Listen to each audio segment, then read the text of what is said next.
खुलुमबाय आं उदालगुरि डिस्ट्रिक्टनिफ्राय फैदों खाम दामगिरि हिसाबै बाहागो लादों बेहाय गासै बेहाय 400निबो बांसिन खाम दामग्रा दं आरो जोंनि उदालगुरि डिस्ट्रिक्टनिफ्राय 58सा खाम दामगिरि बिथांमोना सफैदों माबायदि मोनदों बेवहाय बाहागो लानानै नोंथाङा सासे बर' लाइमोन महरै सासे सेंग्रा महरै बेवहाय खाम दामगिरि महरै बाहागो लादों मा बुंगोन जोबोर गोजोननाय फोरमायनो नागिरदों जे जोंनि बर' हारिनि सिनायथि बागुरुम्बा दोहौआव खाम दामनो मोननानै माने जोंनि हारिमुखौ माने मुलुगाव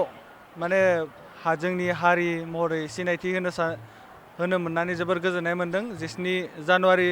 सानखालि जों बयबो नेनानै दं जोंनि बर' हारिनि थाखाय जारिमिन मोनसे सोरजिनो थांगासिनो दं माबायदि थियारि नोंसोरो जोंहा थियारिया दासिमहालागै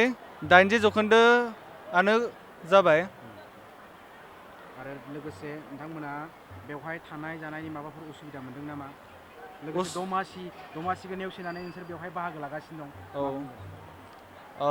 थानाय जानाया जोबोद मोजाङैनो जादों आसाम सरकारखौ जों गोजोन हामलायनाय बावहरो बिथांमोना जोंखौ मोजां